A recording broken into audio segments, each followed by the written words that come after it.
എൻ്റെ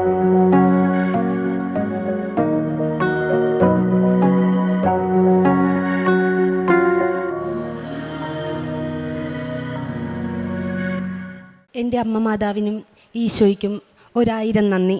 എത്ര നന്ദി പറഞ്ഞാലും തീരില്ല അമ്മയ്ക്ക്. എൻ്റെ അമ്മ മാതാവെ 1000 നന്ദി എന്നെ ഇവിടെ കയറ്റി ഈ ആൾത്താരയിൽ കയറ്റി സാക്ഷ്യം പറയിപ്പിച്ചതിന്. എൻ്റെ പേര് ഷീജ മോൾ. ഞാനൊരു ഫോട്ടോഗ്രാഫറാണ്. എൻ്റെ കല്യാണം കഴിഞ്ഞിട്ട് ആദ്യത്തെ കുഞ്ഞുണ്ടായത് അബോർഷനായി പോയായിരുന്നു. 4 വർഷം കഴിഞ്ഞാണ് എനിക്ക് അടുത്തൊരു കുഞ്ഞുണ്ടാകുന്നത്. അപ്പോൾ ആ കുഞ്ഞിനെ ഫുൾ ബെഡ് റെസ്റ്റോടു കൂടെയാണ് ഞാൻ പ്രഗ്നൻസിയിൽ മുതൽ ഫുൾ ബെഡ് റെസ്റ്റ് ആയിരുന്നു. ഫുൾ ബെഡ് റെസ്റ്റ് എന്ന് പറഞ്ഞാൽ കിടന്ന കിടപ്പിൽ ആണ് എനിക്ക്. അതുമാത്രമല്ല എല്ലാ മാസവും ഒരു ചെറിയൊരു ഫ്രിഡ്ജ് പോലത്തെ ഒരു ഇതിൽ ഇഞ്ചക്ഷൻ കൊണ്ടുവന്ന് അങ്ങനെ ഇഞ്ചക്റ്റ് ചെയ്ത് അങ്ങനെയാണ് അബോർഷൻ ആവാതെ ഇരിക്കാനായിട്ടാണ് അങ്ങനെ കൊണ്ടുവന്നാണ് എനിക്ക് ആദ്യത്തെ കുഞ്ഞുണ്ടായത്. അപ്പം അത് കഴിഞ്ഞ് വീണ്ടും എനിക്ക് ആ ഒരു കിടപ്പും അങ്ങനെ അത്രയും മരുന്നൊക്കെ കഴിക്കണ്ട എന്നുള്ള രീതിയിൽ തന്നെ എൻ്റെ ദൈവമേ എനിക്ക് ഇനി ഒരു ബെഡ് റെസ്റ്റ് എടുത്ത് എന്താണേലും ഒരു കുഞ്ഞിനെ വേണ്ട എന്നുള്ള രീതിയിലോട്ടായിരുന്നു. അങ്ങനെ കുറേ നാൾ കഴിഞ്ഞെന്ന് പറഞ്ഞാൽ ഏകദേശം 14 വർഷം കഴിഞ്ഞു. 14 വർഷത്തിന് ശേഷം അപ്പോൾ ഒരിക്കലും ഞാൻ ബസ്സിൽ യാത്ര ചെയ്തുകൊണ്ടിരിക്കുമ്പോൾ നമ്മുടെ കൃപാസനത്തിൻ്റെ വാതിക്കലൂടെ ഇങ്ങനെ യാത്ര ചെയ്ത് പോകുന്ന സമയത്ത് ഇവിടുത്തെ തിരക്ക് എല്ലാവർക്കും അറിയാം, ഭയങ്കര തിരക്കാണ് ഈ ഒരു ഭാഗം വരുമ്പോഴേക്കും. അപ്പോൾ അങ്ങനെ ആ ഒരു തിരക്കിൽ വന്നപ്പോഴേക്കും അവിടെ ഇരുന്ന് ബസ്സിലിരുന്ന് ആരോ പറഞ്ഞു എല്ലാവർക്കും ഭ്രാന്താണ്, അതുകൊണ്ടാണ് ഇവിടെ ഇങ്ങനെ ബ്ലോക്ക് ആക്കിക്കൊണ്ട് ഈ ഒരു രീതിയിലൊക്കെ ഇങ്ങനെ ചെയ്യുന്നത് അങ്ങനെയുള്ള രീതിയിലൊരു ടോക്ക് വന്നു ബസ്സിൽ വെച്ച്.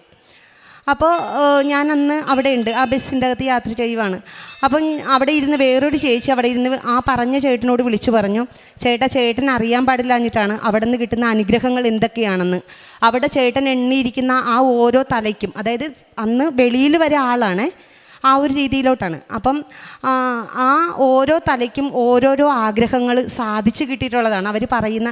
അതുകൊണ്ടാണ് അവർ അടുത്ത ആളെ കൊണ്ടുവന്ന് അങ്ങനെയാണ് ഇത്ര ആളവിടെ വരുന്നത്. അത് ചേട്ടൻ അറിയാൻ പാടില്ലാത്തതുകൊണ്ടാണ്. എന്നെങ്കിലും ചേട്ടന് പോകാനായിട്ട് അവിടെ ഒരു അനുഗ്രഹം ഉണ്ടാകട്ടെ എന്ന് ഞാൻ പ്രാർത്ഥിച്ചേക്കാം. ആ ചേച്ചി അങ്ങനെ നിന്ന് ഒരു വെല്ലുവിളി പോലെ ആ ചേട്ടനോട് പറഞ്ഞു. അപ്പം ഞാൻ ആലോചിച്ചു, ദൈവമേ ഇത്രയും ചേർത്തലയാണല്ലോ, ഇത്രയും പറ്റയായിട്ട് പോലും ഒന്ന് കൃപാസനത്തിലോട്ട് പോകാനോ കൃപാസനം എന്താണെന്ന് അറിയാനോ സാധിച്ചിട്ടില്ല. അപ്പം ഞാൻ ചേച്ചിയോട് പറഞ്ഞു, ചേച്ചി നമുക്ക് അങ്ങനെയാണെന്നുണ്ടെങ്കിൽ ഒന്ന് കൃപാസനത്തിൽ പോകാം, നമുക്ക് ഉടമ്പടി വയ്ക്കാം. എന്താണ് ഉടമ്പടി എന്താണെന്നോ ഒന്നും ഞങ്ങൾക്കറിയില്ല. അങ്ങനെ ഞങ്ങൾ രണ്ടുപേരും കൂടെ, ഞാനും ചേച്ചിയും കൂടെയാണ് ഇവിടെ ഉടമ്പടി എടുക്കാനായിട്ട് വരുന്നത്. അപ്പോൾ ഇവിടെ വന്നപ്പോൾ അന്ന് ബ്രദറാണ് സംസാരിച്ചത്. ഒരു ബ്രദറായിരുന്നു ക്ലാസ് എടുക്കുന്നത്. അപ്പോൾ ആ ബ്രദർ പറഞ്ഞത്, നിങ്ങൾക്ക് നടക്കുന്ന കാര്യങ്ങളല്ല നിങ്ങളിവിടെ വയ്ക്കേണ്ടത്, നടക്കില്ല എന്ന് വിചാരിക്കുന്ന കാര്യങ്ങൾ എന്തൊക്കെയാണോ അതാണ് നിങ്ങളിവിടെ ഉടമ്പടിയിൽ വയ്ക്കേണ്ടതെന്നാണ് ആ ബ്രദർ എന്ന് പറഞ്ഞത്. അപ്പം ഞാനിങ്ങനെ ചിന്തിച്ചു, നമ്മൾക്ക് ആവശ്യങ്ങൾ ഇഷ്ടം പോലെയാണ്, അപ്പോൾ അതൊന്നും വെക്കേണ്ട, അതൊക്കെ നടന്നു പൊക്കോളുമല്ലോ. അപ്പം നടക്കാത്ത കാര്യങ്ങൾ എന്താണെന്ന് ഇങ്ങനെ ഇരുന്ന് ചിന്തിച്ച് കഴിഞ്ഞപ്പോഴാണ് ഞാൻ ആലോചിച്ചത്, എനിക്കൊരു കുഞ്ഞ് വേണം. അത് ഇത്രയും വർഷമായി, 14 വർഷം കഴിഞ്ഞു ആദ്യത്തെ ഡെലിവറി കഴിഞ്ഞിട്ട്. ഇവൻ്റെ ചേച്ചി ഇപ്പം +2 പഠിക്കുവാണ്. കുഞ്ഞിനിപ്പം 3 വയസ്സ് തികഞ്ഞിട്ടില്ല, 2 വയസ്സ് കഴിഞ്ഞതേ ഉള്ളൂ. അപ്പോൾ ഞാനിങ്ങനെ ആലോചിച്ചു, എനിക്കൊരു കുഞ്ഞ് വേണം മാതാവേ, എനിക്കൊരു കുഞ്ഞിനെ വേണം. ആ കുഞ്ഞിന് ബ്രദർ പറഞ്ഞത് എന്ത് വേണമെങ്കിലും ആഗ്രഹിച്ച് പറഞ്ഞോ, അതെല്ലാം സാധിക്കുമെന്നാണ് ബ്രദർ പറഞ്ഞത്. അപ്പം ഞാനിങ്ങനെ ആലോചിച്ചു, എനിക്കൊരു കുഞ്ഞ് വേണം. ആ കുഞ്ഞിന് മാതാവിൻ്റെ കയ്യിരിക്കുന്ന ഈശോയെ പോലെയുള്ളൊരു കുഞ്ഞിനെ തരണം. അതായത് നമ്മൾ ഈശോയെ കണ്ടിരിക്കുന്ന ചുരുണ്ട മുടിയോടുകൂടെ നല്ല മിടുക്കനായിട്ടുള്ള കൊഞ്ചിക്കുന്ന അതുപോലത്തെ ഒരു ഈശോ, അതുപോലത്തെ ഒരു കുഞ്ഞിനെ വേണം. എല്ലാവരും ഇഷ്ടപ്പെടണം ആ കുഞ്ഞിനെ. അതുപോലത്തെ ഒരു കുഞ്ഞിനെയാണ് മാതാവ് എനിക്ക് വേണ്ടത്. പിന്നെ ഞാൻ ബെഡ് റെസ്റ്റ് എടുക്കാനൊന്നും തയ്യാറല്ല. എനിക്ക് ബെഡ് റെസ്റ്റ് ഒന്നും എന്നെക്കൊണ്ട് എടുപ്പിക്കരുത്. അങ്ങനെ എനിക്കൊരു കുഞ്ഞിനെ എനിക്ക് വേണ്ടതെന്ന് അങ്ങനെ എഴുതി വെച്ചത്. പിന്നെ എനിക്കന്ന് വെയിറ്റ് എന്ന് പറഞ്ഞു കഴിഞ്ഞാൽ ഒരു 93 കിലോ വെയിറ്റ് എന്ന് പറഞ്ഞു കഴിഞ്ഞാൽ അറിയാമല്ലോ, ഏകദേശം നല്ല സൈസാണ്. ഇന്നും അത്യാവശ്യം ഡെലിവറിയുടെ ഇതിൻ്റെയാണ് കേട്ടോ ഈ വണ്ണമൊക്കെ ഇതിൻ്റെ, അത് മാറും. അപ്പോൾ എനിക്ക് ഭയങ്കര എന്തുമായിരുന്നു, മടിയായിരുന്നു ജിമ്മിൽ പോയി വർക്കൗട്ട് ചെയ്യാനും ഫുഡ് കുറക്കണ കാര്യമൊക്കെ പറഞ്ഞു കഴിഞ്ഞാൽ ഭയങ്കര. അപ്പോൾ അന്ന് നല്ല വെയിറ്റ് വേണം. അപ്പോൾ മാതാവേ എനിക്ക് വെയിറ്റ് കുറയണം, അതാണ് ഞാൻ 2ാമത് നിയോഗം വെച്ചത്. പിന്നെ 3ാമത് വെച്ചതെന്ന് പറഞ്ഞു കഴിഞ്ഞാൽ എല്ലാവരും ആഗ്രഹിക്കുന്ന പോലെ തന്നെ എനിക്ക് കടങ്ങളൊന്നുമില്ലാതെ എനിക്ക് എൻ്റെതെന്ന് പറയാനായിട്ട് സ്വന്തമായിട്ടൊരു വീട്. അങ്ങനെ 3 നിയോഗം അതാണ് ഞാൻ അന്ന് വെച്ചത്. അത് കഴിഞ്ഞ് പിന്നെ അപ്പം ബ്രദർ എന്ന് പറഞ്ഞു 6 കാര്യങ്ങൾ നമുക്ക് വയ്ക്കാം എന്ന് പറഞ്ഞു. അപ്പോൾ 6 കാര്യങ്ങൾ വയ്ക്കാതെ നിങ്ങൾ 5 കാര്യങ്ങൾ വെച്ചോ, ഒരു കാര്യം നിങ്ങൾ ബ്ലാങ്കായിട്ടിട്.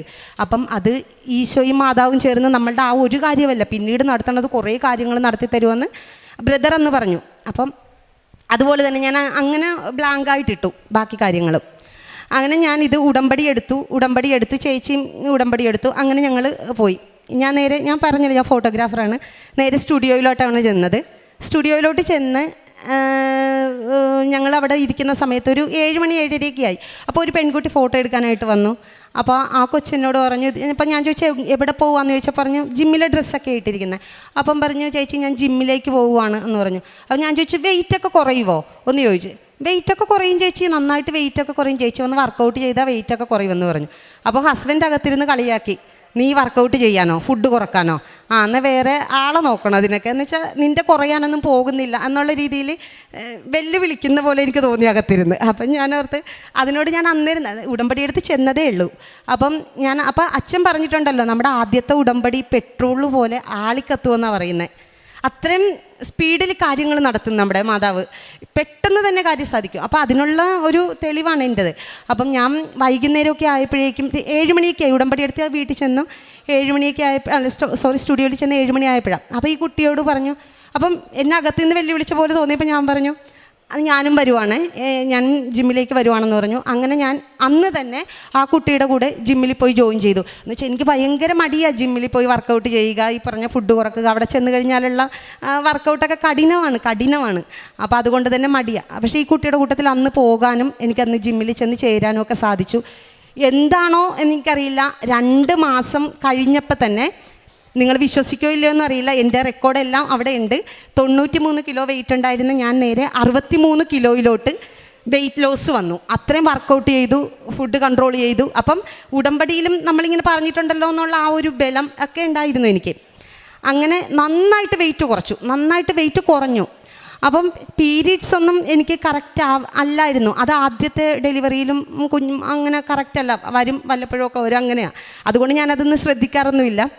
അപ്പോൾ അവിടെ ചെന്ന് കഴിഞ്ഞപ്പോൾ എന്തോ 1-2 പ്രാവശ്യം ഇങ്ങനെ ആയി. അത് കഴിഞ്ഞ് പിന്നെ ഞാൻ ശ്രദ്ധിച്ചില്ല.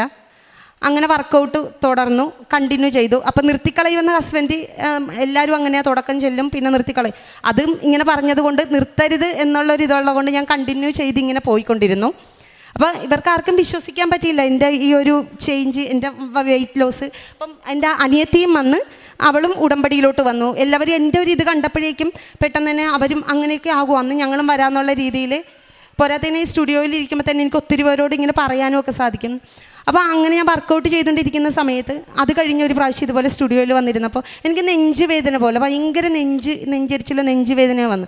അപ്പം ഞാനിങ്ങനെ ദൈവമേ ആരും സഹായത്തിനില്ല, ഭയങ്കര നെഞ്ചരിച്ചില്ല, എന്താണെന്ന് അറിയില്ലല്ലോ ഒന്ന് കരുതി അങ്ങനെ ഇരുന്നപ്പോൾ എൻ്റെ ചേച്ചി വന്നപ്പോൾ ഞാൻ പറയട്ടെ എനിക്ക് ഒന്ന് ഹോസ്പിറ്റലിൽ പോകണം, ഭയങ്കര നെഞ്ചുവേദന, സഹിക്കാൻ പറ്റുന്ന നെഞ്ചുവേദന അല്ല എന്ന് പറഞ്ഞു. അങ്ങനെ ഞങ്ങൾ 2 പേരും കൂടെ നേരെ ഞങ്ങളുടെ തൊട്ടടുത്ത് അർത്തിങ്കൽ ഹോസ്പിറ്റലുണ്ട്. അങ്ങനെ അവിടെ ഞങ്ങൾ ചെന്നു. അവിടെ ചെന്നപ്പോൾ അവിടുത്തെ സിസ്റ്റർ, ഗൈനക്കോളജിസ്റ്റ്, ഇപ്പം അവിടെ സിസ്റ്ററിനെ കാണണമെങ്കിൽ തന്നെ ഭയങ്കര തിരക്കാണ്. പക്ഷെ അന്ന് എന്തോ തിരക്കൊന്നുമില്ല. അങ്ങനെ ഞങ്ങൾ പെട്ടെന്ന് തന്നെ കയറി കാണാനായിട്ട് പറ്റി. അപ്പം സിസ്റ്ററിനോട് ഞാൻ ഇതുപോലെ പറഞ്ഞു, സിസ്റ്റർ നെഞ്ചരിച്ചില്ല. അപ്പം സിസ്റ്റർ ഗ്യാസിൻ്റെ ആയിരിക്കും എന്ന് പറഞ്ഞു. ഞാൻ പറഞ്ഞു സഹിക്കാൻ പറ്റുന്നില്ല, അത് മരുന്ന് തരാൻ കുഴപ്പമില്ല എന്ന് പറഞ്ഞു. അതിനുശേഷം സിസ്റ്ററിനോട് ഞാൻ സിസ്റ്റർ എനിക്ക് പീരീഡ്സൊക്കെ കുറേ നാളായിട്ട്, അപ്പം അതിനും കൂടെ ഒന്ന് മരുന്ന് തന്നേക്കണം കേട്ടോ എന്ന് പറഞ്ഞു. അപ്പോൾ സിസ്റ്റർ പറഞ്ഞു എത്ര നാളായിക്കാണ്? ഞാൻ പറഞ്ഞു ഒരു 1 year കഴിഞ്ഞ് കാണുമെന്ന് തോന്നുന്നു, എനിക്ക് കറക്റ്റ് അറിയത്തില്ല, കുറേ നാളായി എന്ന് പറഞ്ഞു. അപ്പോൾ സിസ്റ്റർ പറഞ്ഞു അപ്പോൾ സിസ്റ്ററിൻ്റെ നോക്കുന്ന ഞാൻ തൊട്ട് പറ്റുന്ന തന്നെ ഒരു സ്കാനറുണ്ട് സ്കാൻ ചെയ്യാനുള്ള. അപ്പോൾ സിസ്റ്റർ പറഞ്ഞു നീ ഒന്ന് അങ്ങോട്ട് കിടന്നേ, ഒന്ന് സ്കാൻ ചെയ്യട്ടെ എന്ന് പറഞ്ഞു. അപ്പം സ്കാനർ വെച്ച് സിസ്റ്ററിനെ സ്കാൻ ചെയ്തുകൊണ്ടിരുന്ന സമയത്ത് കൂട്ടത്തിൽ നിന്ന നേഴ്സിങ്ങിന് നിന്ന് ചിരിക്കുവാണ്. അപ്പം ഞാനോർത്ത് ഇവരെന്താ ഇങ്ങനെ ചിരിക്കുന്നത്. അത് കഴിഞ്ഞപ്പോഴേക്ക് സ്കാൻ ചെയ്ത് കഴിഞ്ഞപ്പോൾ സിസ്റ്റർ എന്നോട് പറയുവാണ്, ഡോക്ടറാണ് സിസ്റ്റർ എന്ന് ഉദ്ദേശിച്ചതാണ്, അപ്പം ഡോക്ടറാണ്. അപ്പോൾ ഡോക്ടർ എന്നോട് പറയുവാണ് എടി ഏകദേശം ആണ്, ഇത് കറക്റ്റല്ല, എന്നാലും നാളെ പോയി ഒന്ന് സ്കാൻ ചെയ്യണം. ഏകദേശം ഒരു 7 മാസമായ ഒരു ബേബി നിൻ്റെ വയറ്റിൽ ഓടി നടക്കുന്നുണ്ടെന്ന്. 7 മാസമായുള്ള ബേബി. അതായത് നിങ്ങളൊന്ന് ചിന്തിക്കണം, ആദ്യത്തേത് ഫുൾ ബെഡ് റെസ്റ്റ്, കിടന്ന കിടപ്പ് കിടക്കുവാണ്, അനങ്ങാൻ പാടില്ല, ചരിയാൻ പാടില്ല, ചരിഞ്ഞാൽ പോകുന്നുള്ള രീതിയിൽ എനിക്ക് ഇഞ്ചക്ഷൻ ചെയ്ത് മരുന്ന് തന്ന് അങ്ങനെയാണ് ആദ്യത്തെ കുഞ്ഞുണ്ടായത്. അപ്പം ഇതെന്ന് പറഞ്ഞു കഴിഞ്ഞാൽ ഉടമ്പടി എടുത്ത ആ നിമിഷം മുതൽ മാതാവിൻ്റെ പ്രൊട്ടക്ഷനിൽ, മാതാവിൻ്റെ സംരക്ഷണത്തിൽ ആ കുഞ്ഞ് എൻ്റെ വയറ്റിൽ 7 മാസം വരെ, അത് ജിമ്മിൽ പോയുള്ളവർക്ക് അറിയാം അവിടുത്തെ വർക്കൗട്ട് എന്താണെന്നുള്ളത്. വെയിറ്റ് മുതുകത്തോട്ട് വെച്ച് വരും, 10-20 കിലോ ഉണ്ടാവും, കുനിയുക താഴുക, ഭയങ്കര വർക്കൗട്ടാണ്. ആ സ്ട്രെച്ച് ചെയ്യും നമ്മളെ കമഴ്ത്തി കിടത്തിക്കൊണ്ട്, 7 മാസമായിട്ടുള്ള വയറും കൊണ്ട് അങ്ങനത്തെ സ്ട്രെച്ചിങ്ങും അതൊക്കെ ഞാൻ കുറേയേറെ വർക്കൗട്ട് ചെയ്തു.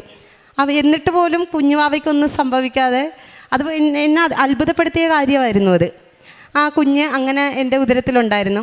അങ്ങനെ അപ്പം ഭയങ്കര സന്തോഷമായിരുന്നു. ഹസ്ബൻഡിനോടൊക്കെ പറഞ്ഞപ്പോൾ കേട്ടവർക്ക് എല്ലാവർക്കും ചിരിയായിരുന്നു. കാര്യം തലേ ദിവസം വരെ ഞാൻ വർക്കൗട്ടിന് പോയതാണ്.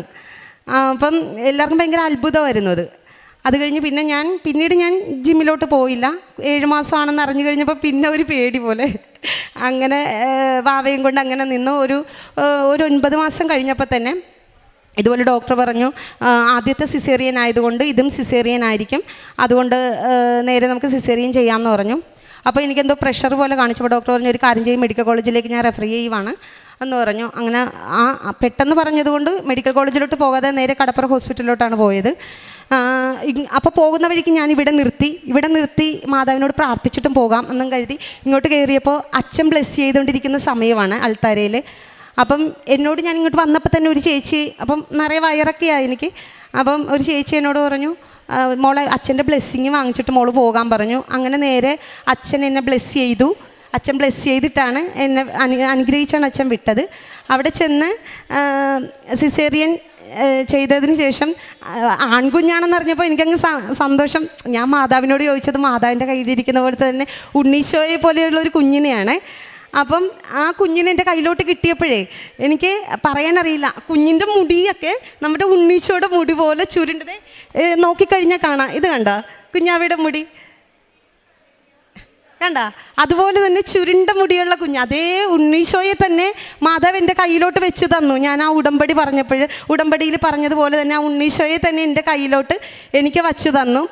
അതിനുശേഷം ഡെലിവറിയുടെ ആ സമയത്ത് തന്നെ എനിക്ക് പാലില്ലാതെ വന്നപ്പോൾ ഞങ്ങൾ ഇതുപോലെ, ഞാനും ചേച്ചിയും കൂടെ ഇരുന്ന് പ്രാർത്ഥിച്ചപ്പോഴേക്കും ഒട്ടും പാലില്ല, കുഞ്ഞിന് കൊടുക്കാൻ പോലും ഒരു അംശം പോലും പാലില്ല. അപ്പോൾ അങ്ങനെ പ്രാർത്ഥിച്ച സമയത്ത് ചേച്ചി എന്നോട് പറഞ്ഞു, നമുക്ക് ഉടമ്പടി പ്രാർത്ഥന ചെല്ലാം, മാതാവ് എന്താണേലും മാതാവ്, നീ പറഞ്ഞത് മാതാവ് തന്ന കുഞ്ഞാണെന്നല്ലേ, ഉണ്ണീശോയല്ലേ, അപ്പോൾ എന്താണേലും ഉണ്ണീശോയ്ക്കുള്ള പാല് കിട്ടണമല്ലോ. അപ്പോൾ എനിക്കൊട്ടും പാലില്ല, ഒരു അംശം പോലും ഇല്ല, കൊച്ചു കരച്ചിൽ. അപ്പോൾ ആ സമയത്ത് ആ ഓപ്പറേഷൻ തിയേറ്ററിൽ ആർക്കും പാൽ പൊതുവെ കുറവാണ് ആ സമയം. അപ്പോൾ ഒരു പെണ്ണ് ഞങ്ങളുടെ അടുക്കൽ വന്നിട്ട് ഞങ്ങളോട് ഇങ്ങോട്ട് വന്നിട്ട് പറയുവാണ്, ചേച്ചി എന്താണ് കൊച്ചു കരയുന്നത്? ഞാൻ പറഞ്ഞു, പാലില്ല, പൊടിപ്പാൽ കലക്കിയാണ് കൊടുത്തിരിക്കുന്നതെന്ന് പറഞ്ഞു. അപ്പോൾ ആ പെങ്കൊച്ച് പറയുവാണ്, ചേച്ചി എനിക്ക് ഇങ്ങനെ പാല് കവിഞ്ഞൊഴുകി പോകുവാണ്, ഞാൻ തരട്ടെ കൊച്ചിന് പാലെന്ന്. അപ്പോൾ ഉടമ്പടി പ്രാർത്ഥന ഞാൻ കഴിഞ്ഞതിന് ശേഷമാണ് ഇത്. ഞാൻ സിസ്റ്ററിനോട് പറഞ്ഞില്ല, പെട്ടെന്ന് മറന്നുപോയൊരു കാര്യമാണ്. അപ്പോൾ ചേച്ചിയും ഞാനും കൂടെ ആ നിമിഷം കരഞ്ഞവിടെ ഇരുന്നേ. ചേച്ചിയും കൂട്ടത്തിൽ വന്നിട്ടുണ്ട് കേട്ടോ, അവൾ കേൾക്കുന്നുണ്ട്. ഞങ്ങൾ രണ്ടുപേരും കൂടെ ആ നിമിഷം അവിടെ ഇരുന്ന് കരഞ്ഞു. കാര്യം ഒട്ടും ആ കൊച്ചിങ്ങോട്ട് വന്ന് പറയുക ചെയ്തേ. എന്നിട്ട് ഞങ്ങൾ ഹോസ്പിറ്റലിൽ നിന്ന് പോരുന്നത് വരെ ആ പെൺകുട്ടി പാല് ടോയ്ലറ്റിൽ പോയി ഗ്ലാസിൻ്റെ അകത്ത് പിഴിഞ്ഞ് കൊണ്ടുവന്ന് ഞങ്ങൾ പോരുന്നത് വരെ എൻ്റെ കുഞ്ഞിന് തരുമായിരുന്നു ആ കൊച്ചി. അത് ഞാൻ ഓർക്കുവാണ്, ഞാൻ ആരോടും പറഞ്ഞിട്ടില്ല. ഞാൻ ഈശോ ഇവിടെ വന്ന് മാതാവിനോട് പറഞ്ഞിട്ട് പോയി, ആദ്യത്തെ കുഞ്ഞിന് പാലില്ലായിരുന്നു, അപ്പോൾ എൻ്റെ കുഞ്ഞിന് പാല് എനിക്കറിയാൻ പാടില്ല മാതാവേ. പക്ഷേ ആ കുഞ്ഞ് കരഞ്ഞ നിമിഷം മുതൽ ആ കൊച്ച് പാല് തരാൻ ഞങ്ങളുടെ കൂടെ ഉണ്ടായിരുന്നു. ഞാൻ പോരുന്നത് വരെ ഞാൻ ആ കൊച്ചിനും ഡ്രസ്സൊക്കെ വാങ്ങിച്ച് ഒരു ഗിഫ്റ്റ് പോലെ കൊടുത്തിട്ടാണ് പോകുന്നത്, എന്തെങ്കിലും കാണണമെന്നൊക്കെ പറഞ്ഞിട്ടാണ് പോകുന്നത്. അപ്പോൾ അങ്ങനെ പാല് തന്ന് സഹായിച്ചു. വീട്ടിൽ വന്നതിന് ശേഷം എനിക്ക് എങ്ങനെയാണെന്ന് എനിക്കറിയില്ല, എനിക്ക് പാലുണ്ട്, കുഞ്ഞിന് കൊടുക്കാൻ മാത്രമുള്ള പാൽ എനിക്കുണ്ടായിരുന്നു. അങ്ങനെ എൻ്റെ കുഞ്ഞ് വളർന്നു, കുഞ്ഞിപ്പോൾ ഇത്രയായി. ഈ ഒരു സമയമാണ് എനിക്ക് കുഞ്ഞിനെയും കൊണ്ടുവന്ന് അൾത്താരയിൽ വന്ന് സാക്ഷ്യം പറയാനായിട്ട് കിട്ടിയ അവസരം. പിന്നെ ഇവൻ ഒത്തിരി അത്ഭുതമാണ് ഇവൻ്റെ കാര്യത്തിൽ. ഞങ്ങൾ സ്റ്റുഡിയോയിൽ ഇരിക്കുന്ന സമയത്ത് ഒരു ദിവസം രാത്രി 9 മണി വരെയൊക്കെ ഞാൻ ഇരിക്കും. അപ്പോൾ കുഞ്ഞുമായിട്ടാണ് പോകുന്നത്, വീട്ടിലാരും ഇല്ലാത്തതുകൊണ്ട് കൊച്ചിനെയും കൊണ്ടാണ് പോകുന്നത്. ഞാൻ പ്രഗ്നൻ്റ് ആയിട്ടിരുന്ന സമയത്ത് എല്ലാ ദിവസവും പ്രാർത്ഥന എത്തിച്ചിട്ട് എൻ്റെ വയറിൽ ഞാൻ എപ്പോഴും നമ്മുടെ ഉടമ്പടി തൈലവും ഉപ്പും ഒക്കെ എന്നും ഞാൻ ഉപയോഗിക്കുമായിരുന്നു. ഞാൻ ഡെലിവറിക്ക് പോകുന്നതിന് മുന്നേ ആയിട്ട് ഞാൻ ഡോക്ടറിനോട് ചോദിച്ച ഒരു കാര്യമുള്ളൂ, ഡോക്ടറെ എനിക്ക് ആ കാശ് രൂപ ഒന്ന് ഓപ്പറേഷൻ സമയത്ത് എൻ്റെ തലയ്ക്കലൊന്ന് വയ്ക്കാനായിട്ട് എന്നെ അനുവദിക്കാവോ എന്ന് ചോദിച്ചു. അപ്പം ഡോക്ടർ പറഞ്ഞില്ല, അത് സമ്മതിക്കില്ല, അങ്ങനെ ഓപ്പറേഷൻ ചെയ്യുന്ന സമയത്ത് അങ്ങനെ ഞങ്ങളൊന്നും അനുവദിക്കില്ലെന്ന് പറഞ്ഞു. പക്ഷേ എന്തോ ആ സമയമായപ്പോഴേക്കും എന്നോട് പറഞ്ഞു, എന്നോട് ആവശ്യപ്പെട്ടതല്ലേ അത് വച്ചോ എന്നും പറഞ്ഞ് മാതാവിൻ്റെ രൂപ എൻ്റെ കയ്യിലോട്ട് കൊണ്ടുവന്ന് തന്നു. നമ്മളുടെ ഉടമ്പടി എടുക്കുമ്പോൾ കിട്ടുന്ന കാശ് രൂപം അതുകൊണ്ടുവന്ന് എൻ്റെ കയ്യിലേക്ക് തന്നു. ആ ഉടമ്പടി കാശ് രൂപമായിട്ടാണ് എൻ്റെ സിസേറിയൻ നടന്നത് ഒക്കെ. അതുകൊണ്ട് ഞാൻ ഓർക്കുന്നുണ്ട്, എൻ്റെ ഓർമ്മ പോകുന്ന സമയത്തൊക്കെ എന്തോ ഒരു നീലപ്രകാശം എന്നിലേക്ക് വന്നിട്ട് എന്നെ ഇങ്ങനെ റൂമിൻ്റെ 4 ചുവരും എന്നെ ഇങ്ങനെ മുട്ടിച്ച് കൊണ്ട് നടന്നതൊക്കെ ഞാൻ ഓർക്കുന്നുണ്ട്. ഭയങ്കര ബ്ലെസ്സിങ് ആണ് ഞാനിവിടെ വന്ന് ഉടമ്പടി എടുത്തതിന് ശേഷം എനിക്കുണ്ടായത്. പറഞ്ഞാൽ തീരാത്ത അത്ര അനുഗ്രഹം. പിന്നെ ഞാൻ സ്റ്റുഡിയോയിൽ ഇരിക്കുന്ന സമയത്ത് ഇതുപോലെ ബബിൾസ്, ഒരു ബോള് കുഞ്ഞിന് കളിക്കാനായിട്ട് ഒരു ബോൾ, അതിൻ്റെ അകത്ത് നിങ്ങൾക്കറിയാം ബബിൾസ് ബോളാണത്, നിറയെ ബബിൾ, അതായത് 10-35 ബബിൾ ഉണ്ടാവും അതിൻ്റെ അകത്ത്. ജെല്ല് ബോളെന്നാണ് അതിന് പറയുന്നത്. അപ്പോൾ അത് കുഞ്ഞിനെ ഞാനിങ്ങനെ കളിക്കാനിട്ട് കൊടുത്തിട്ട് എൻ്റെ ജോലി ഞാൻ ചെയ്യുക സിസ്റ്റത്തിൽ. അപ്പോൾ ഇവനിങ്ങനെ ഇരുന്ന് കളിക്കുന്നുണ്ട്. അതൊരിക്കലും പൊട്ടില്ല, അങ്ങനെ പൊട്ടുന്ന പറഞ്ഞാൽ അവർ നെറ്റിൻ്റെ അകത്തുള്ള ബോളാണ്. പക്ഷേ ഞാനെപ്പോഴും എൻ്റെ കാലിൻ്റെ അടുത്തോട്ടൊരു ഇതിൻ്റെ അകത്തുള്ള ഒരു ബബിൾ ഉരുണ്ട് എൻ്റെ കാലിൻ്റെ അടുത്തേക്ക് വന്നു. അപ്പം ആ ബോൾ വന്നപ്പോഴേക്കും ഞാൻ ചോദിച്ചു, അപ്പോൾ ഇതിൻ്റെ പുറകെ ഇവൻ നിരങ്ങി വന്നു. അപ്പം ഞാൻ ചോദിച്ചു എന്തിനാ കുഞ്ഞെന്ന് പറഞ്ഞപ്പോൾ ഞാൻ പറഞ്ഞു തീരുന്നതിന് മുന്നേ അവൻ അതെടുത്ത് വായിലോട്ടിട്ടു. ചെറിയ ബബിൾ, ഒരു മുത്തിൻ്റെ അത്രയുള്ള ബബിൾ, അതെടുത്ത് അവൻ വായിലേക്ക് ഇട്ടു. അപ്പം ഞാൻ ദൈവമേ നീ വിഴുങ്ങിയോ ഇത് ഒന്ന്. അപ്പം ഞാനടുത്ത് ഇത് എവിടെ നിന്ന് വന്നെന്ന് പറഞ്ഞ് ചെന്ന് ബോൾ നോക്കിയപ്പോൾ ബോൾ empty ആണ്, ഒന്നുമില്ല അതിൻ്റെ അകത്ത്. അതായത് ഒരു 10-35-40 ജെല്ലടങ്ങുന്നതാണ് ഒരു ബോൾ. ആ ബോളിൻ്റെ അകത്ത് ഫുള്ളും ഇവനങ്ങ് കഴിച്ചു. എനിക്ക് ഇങ്ങനെ നിൽക്കുമ്പോൾ ചാടി പോരുവാണ് അതിൻ്റെ അകത്തുനിന്നേ. അങ്ങനെ ഇവൻ ഫുള്ളത് കഴിച്ചു. അപ്പം എനിക്ക് എന്ത് ചെയ്യണമെന്നല്ലോ, 9 മണിയായി, ഹസ്ബൻഡ് കൂട്ടത്തിലില്ല. ദൈവമേ ഞാൻ എന്ത് ചെയ്യും? തൊട്ടടുത്തുള്ള ഒരു കടക്കാരനോട് പറഞ്ഞപ്പോൾ ആ ചേട്ടനോട് ഞാൻ പറഞ്ഞു, ചേട്ടാ വേറെ ആരോടും പറയണ്ട, പറഞ്ഞു കഴിഞ്ഞാൽ എല്ലാവരും കൂടെ കടയുടെ വാതിക്കെ കൂടും, എത്രയും പെട്ടെന്ന് കൊച്ചിനൊന്ന് ഹോസ്പിറ്റലിൽ എത്തിക്കണമെന്ന് പറഞ്ഞു. നേരെ തൊട്ടടുത്ത് ഞാൻ പറഞ്ഞല്ലോ ആർത്തിങ്കള ഹോസ്പിറ്റലാണ്. അവിടെ ചെന്നപ്പോൾ കുഞ്ഞിനെ എടുത്തില്ല. അവർ പറഞ്ഞു വയറ് കഴുകേണ്ടി വരും, ട്യൂബ് മൂക്കിലൂടെ ഇട്ട് വയറ് കഴുകേണ്ടതായിട്ട് വരും, പെട്ടെന്ന് കൊച്ചു അസ്വസ്ഥത കാണിക്കുന്നതിന് മുന്നേ കൊച്ചിനെ എത്രയും പെട്ടെന്ന് അടുത്തുള്ള ഹോസ്പിറ്റലിൽ എത്തിക്കാമെന്ന് പറഞ്ഞാൽ അവർ വിട്ടു. നേരെ നമ്മുടെ ചേർത്തലയിൽ തന്നെ 3-4 ഹോസ്പിറ്റലുണ്ട്, എക്സ്റേ കേവിയും അതിൽ എല്ലായിടത്തും കൊച്ചിനെ കൊണ്ടുപോയി. ഒരിടത്തും കുഞ്ഞിനെ എടുത്തില്ല. അപ്പം ഞാൻ മാതാവിനോട് അപ്പം ഇതിൻ്റെ ഇടയ്ക്ക് ഞാൻ ചേച്ചിയും ഉടമ്പടിയിലാണെന്ന് ചേച്ചിയെ ഞാൻ വിളിച്ചു സഹായത്തിനായിട്ട്. അപ്പോൾ അവൾ ഓടി വന്നു. അങ്ങനെ അവളും ഞങ്ങൾ 3 പേരുമായിട്ടാണ് പോകുന്നത്. ഹസ്ബൻഡിൻ്റെ ഒരു കൂട്ടുകാരനും കാറുമായിട്ട് വന്നു. അങ്ങനെ നേരെ അവിടെ ചെന്നു. 3 ഹോസ്പിറ്റൽ. അപ്പോൾ ഹസ്ബൻഡിൻ്റെ കൂട്ടുകാരൻ പറഞ്ഞു കോട്ടയത്ത് കുട്ടികളുടെ മാത്രമായിട്ടൊരു ഹോസ്പിറ്റലുണ്ട്, നമുക്ക് അങ്ങോട്ട് പോകാമെന്ന് പറഞ്ഞു. അങ്ങനെ അപ്പോൾ ഇവിടുത്തെ KVMലെ ഡോക്ടർ വിളിച്ച് അങ്ങോട്ട് പറഞ്ഞു. അങ്ങനെ ഞങ്ങൾ പെട്ടെന്ന് തന്നെ കൊച്ചിനെ പെട്ടെന്ന് എത്തിക്കെന്നാണ് പറയുന്നത്.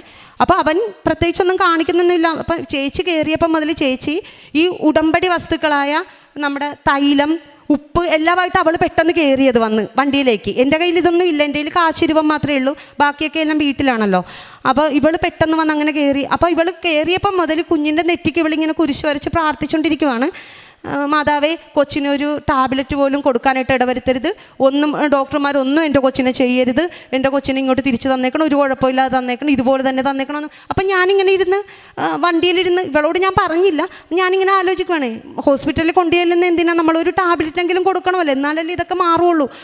അപ്പം വയറ് കഴുകണം. അപ്പം ഇവൾ പറയണം ഒന്നും ചെയ്യരുത്, എൻ്റെ കൊച്ചിനെ ഒന്നും ഉപദ്രവിക്കരുത്, ഒരു രീതിയിലും കൊച്ചിനെ വേദനിപ്പിക്കരുത്, അവനൊരു പാവം കുഞ്ഞാണ്. അപ്പം എന്നിട്ട് ഇവളിങ്ങനെ തൊട്ടുണ്ടാക്കി ഇരിക്കുക, കുഴപ്പമൊന്നും ഇല്ലാതിരിക്കുക.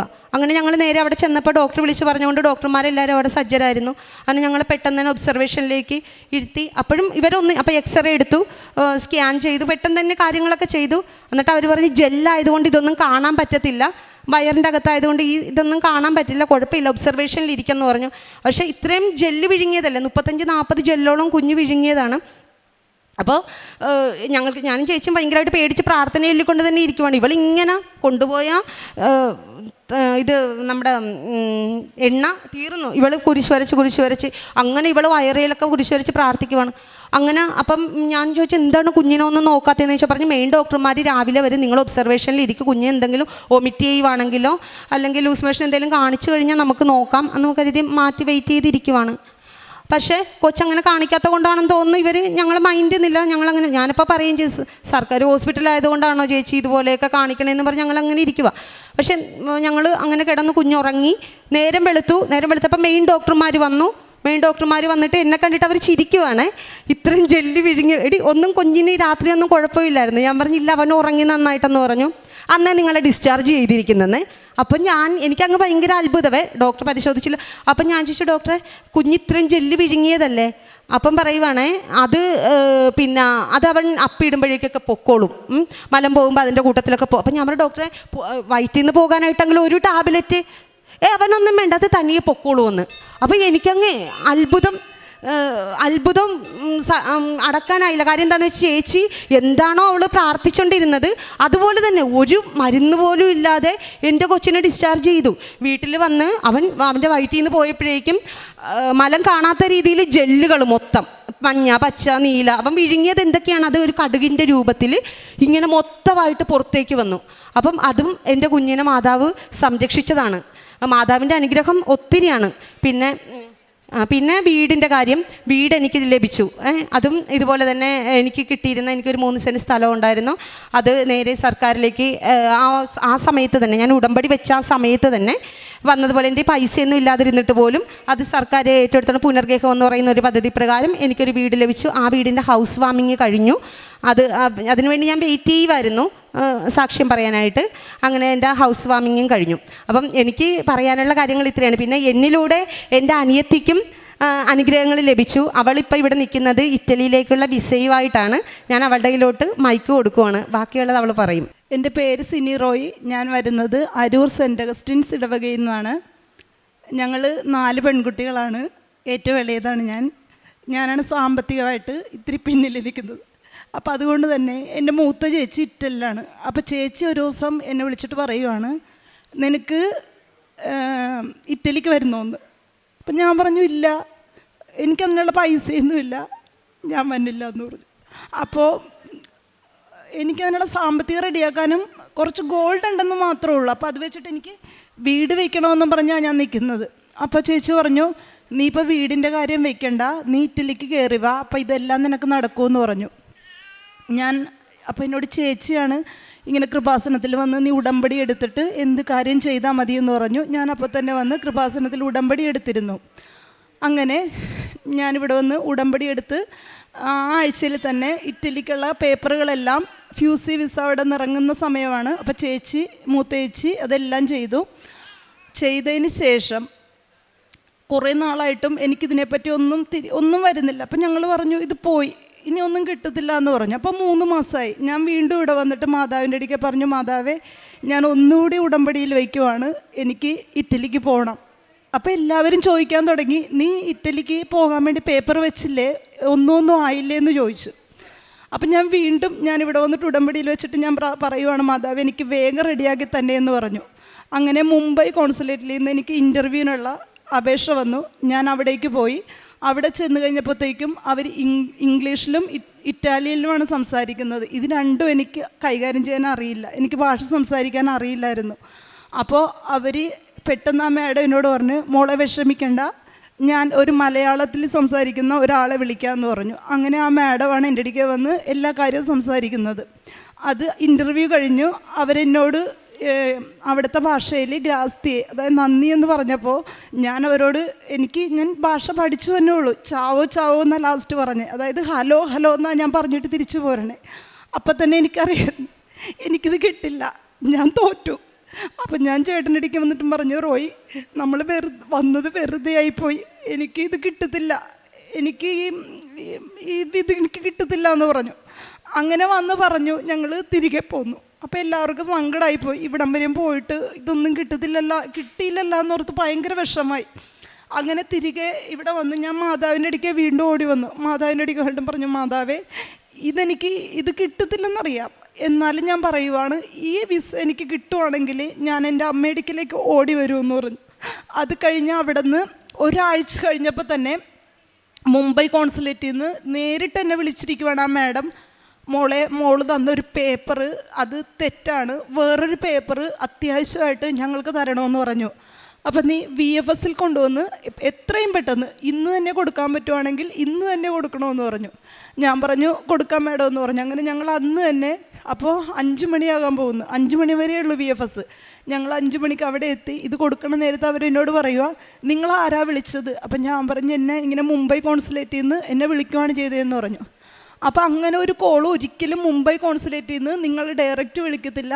അല്ലെന്നുണ്ടെങ്കിൽ നിങ്ങളെ വിളിക്കണത് നിങ്ങൾ വെച്ചിരിക്കുന്ന ഏജൻസിയിലോട്ടാണ് വിളിക്കണേന്ന് പറഞ്ഞു. ഞാൻ പറഞ്ഞു ഏജൻസിക്കാരല്ല എന്നെ വിളിച്ചു പറഞ്ഞത് മുംബൈ കോൺസുലേറ്റിൽ നിന്നാണെന്ന് പറഞ്ഞു. അവർ പറഞ്ഞത് ഫേക്ക് കോളാണെന്ന് പറഞ്ഞു. അപ്പോൾ ഞാൻ ചുമ്മാ അപ്പോൾ തന്നെ എന്തൊക്കെയാണ് അവർ തന്നെ പേപ്പറുകൾ എന്നറിയാൻ വേണ്ടി ഞാൻ റെക്കോർഡ് ചെയ്തിരുന്നു. ആ റെക്കോർഡ് ഞാൻ അവിടെ കാണിച്ചു. ഞാൻ പറഞ്ഞു ഇതാണ് അവരെന്നെ വിളിച്ചതിൻ്റെ റെക്കോർഡെന്ന് പറഞ്ഞു. അപ്പോൾ അവർ പറയുക ഇത് മലയാളത്തിലാണല്ലോ, ഒരിക്കലും മലയാളത്തിൽ നിന്ന് ഇന്ന് അങ്ങനെ ഒരു കോള് മുംബൈ കോൺസുലേറ്റിൽ നിന്ന് വരില്ലെന്ന് പറഞ്ഞു. ഞാൻ പറഞ്ഞു എന്നെ അവിടെ നിന്ന് വിളിച്ചു. അപ്പോൾ അങ്ങനെയാണെങ്കിൽ നിങ്ങളൊരു വേഗം ഒരു ഇംഗ്ലീഷിലൊരു ലെറ്റർ എഴുതി എനിക്കിവിടെ ഇപ്പോൾ എൻ്റെ കയ്യിലേക്ക് തരണമെന്ന് പറഞ്ഞു. ഞാൻ പറഞ്ഞു ഓക്കെ. അങ്ങനെ ഞാൻ അപ്പോൾ തന്നെ ഇംഗ്ലീഷിലൊരു ലെറ്റർ ടൈപ്പ് ചെയ്തു. ഇതും ആ പേപ്പറുമായിട്ടാണ് അവിടെ വയ്ക്കുന്നത്. അത് കൊടുത്ത് ഒരാഴ്ചക്കുള്ളിൽ തന്നെ എൻ്റെ വിസ അടിച്ച് എനിക്ക് വന്നിരിക്കുകയാണ്. ഞാൻ അപ്പം തന്നെ എൻ്റെ അവിടെ നിന്ന് പറഞ്ഞിരുന്നു ഇത് നടക്കുവാണെങ്കിൽ ഇത് വലിയൊരു മിറാക്കിൾ തന്നെയാണ്. ഞാൻ എൻ്റെ അമ്മയുടെ കൊണ്ടുവന്നിട്ട് ഇത് കാണിക്കുമെന്ന് പറഞ്ഞിരുന്നു. ഞാൻ എൻ്റെ വിസയുമായിട്ടാണ് ഞാനിവിടെ വന്നിരിക്കുന്നത്. ഫ്യൂസി വിസയാണ് എനിക്ക് കിട്ടിയിരിക്കുന്നത്. എല്ലാവർക്കും കിട്ടുന്ന പോലത്തെ വിസയല്ല, അവിടുത്തെ പേപ്പറോട് കൂടിയുള്ള വിസയാണ് എനിക്ക് കിട്ടിയിരിക്കുന്നത്. അപ്പോൾ എനിക്ക് ഈ അനുഗ്രഹം തന്ന എൻ്റെ അമ്മയ്ക്കും മാതാവിനും ഒത്തിരി നന്ദി പറഞ്ഞുകൊള്ളുന്നു. കാരുണ്യ പ്രവൃത്തികൾ എനിക്ക് കിട്ടുന്ന പത്രം ഞാൻ അക്രൈസ്തവരുടെ ഇടയിലും ഹോസ്പിറ്റലുകളിലും എല്ലാം കൊണ്ടുവന്ന് ഞാൻ കൊടുക്കും. പിന്നെ സ്റ്റുഡിയോയിൽ വരുന്ന ആരെയും ഞാൻ ഇത് പറയാതെ വിടാറില്ല. എനിക്ക് കിട്ടിയ കാരുണ്യ പ്രവൃത്തികളും എനിക്ക് കിട്ടിയ കാര്യങ്ങൾ ഞാൻ ഈശോയുടെ നാമത്തിൽ അവർ പറഞ്ഞ് കേൾപ്പിക്കും. എല്ലാവർക്കും അറിയാം ഈ ഒരു കഥ ഞാൻ ഇവിടെ വന്ന് പറഞ്ഞിട്ടില്ല എന്നേ ഉള്ളൂ. ബാക്കി എല്ലാവർക്കും അറിയാം. കുഞ്ഞുവാവയുടെ കാര്യമൊക്കെ എല്ലാവർക്കും അറിയാം. എല്ലാവരോടും ഞാനിത് പറയാറുണ്ട്. പിന്നെ എന്നെ കഴിയാവുന്ന വിധത്തിൽ ഞാൻ എല്ലാവരെയും സാമ്പത്തികമായിട്ട് സഹായിക്കാറുണ്ട്. ഞാനത് ആരോടും പറയാറില്ല. ആരെങ്കിലും എന്തെങ്കിലും ഒരു ആവശ്യം വന്ന് പറഞ്ഞു കഴിഞ്ഞാൽ എൻ്റെ ഹസ്ബൻഡിന് പോലും അറിയാൻ പാടില്ല. അവരെന്നെ കളിയാക്കും നീ ഒരാൾക്ക് പോലും പൈസ കൊടുക്കില്ലെന്ന്. പക്ഷേ ഞാൻ എല്ലാവർക്കും മാതാവിന് തിരുനടയിൽ നിന്ന് പറയുവാണ് എന്നെക്കൊണ്ട് കഴിയാവുന്ന വിധത്തിൽ ചോദിക്കുന്നവർക്കൊക്കെ ഞാൻ പൈസ കൊടുത്ത് എന്നെക്കൊണ്ട് കഴിയാവുന്ന വിധത്തിൽ ഞാൻ സഹായിക്കും. പിന്നെ മറ്റുള്ളവരെ പ്രായമായ ആരെങ്കിലും ഉണ്ടെങ്കിൽ അവരെ പിടിച്ചു കയറ്റാനും ഇറക്കാനും ഒക്കെ എന്തെങ്കിലും ഞാൻ എല്ലാവരോടും പറയും. എന്തെങ്കിലുമൊക്കെ ആവശ്യമുണ്ടെങ്കിൽ എന്നെയും കൂടെ വിളിച്ചേക്കണേന്ന് പറയും. എന്നെക്കൊണ്ട് പറ്റാവുന്ന വിധത്തിൽ ഞാൻ എല്ലാവരെയും സഹായിക്കും. പത്രങ്ങളൊക്കെ ഞാൻ കൊണ്ട് അവിടെ നിന്ന് കൊടുക്കും. അച്ഛൻ്റെ ടോക്ക് കേൾക്കാത്ത ഒരു ദിവസം പോലും ഇല്ല. എല്ലാ ദിവസവും അച്ഛൻ്റെ ടോക്ക് കേൾക്കും, ബൈബിൾ വായിക്കും. എല്ലാ കാരുണ്യപ്രവൃത്തികളിലും ഞാൻ പങ്കെടുക്കും, പ്രാർത്ഥിക്കും. എല്ലാവർക്കും വേണ്ടി മറ്റുള്ളവർക്ക് വേണ്ടി പ്രാർത്ഥിക്കും. എനിക്ക് എന്തെങ്കിലും ആവശ്യമുണ്ടെങ്കിൽ ഞാൻ മറ്റുള്ളവരുടെ ആവശ്യവും കൂടെ കൂട്ടി ഞാനത് പറഞ്ഞ് മാതാവിനോട് എന്നും പ്രാർത്ഥിക്കാറുണ്ട്. ഈശോയെ നന്ദി.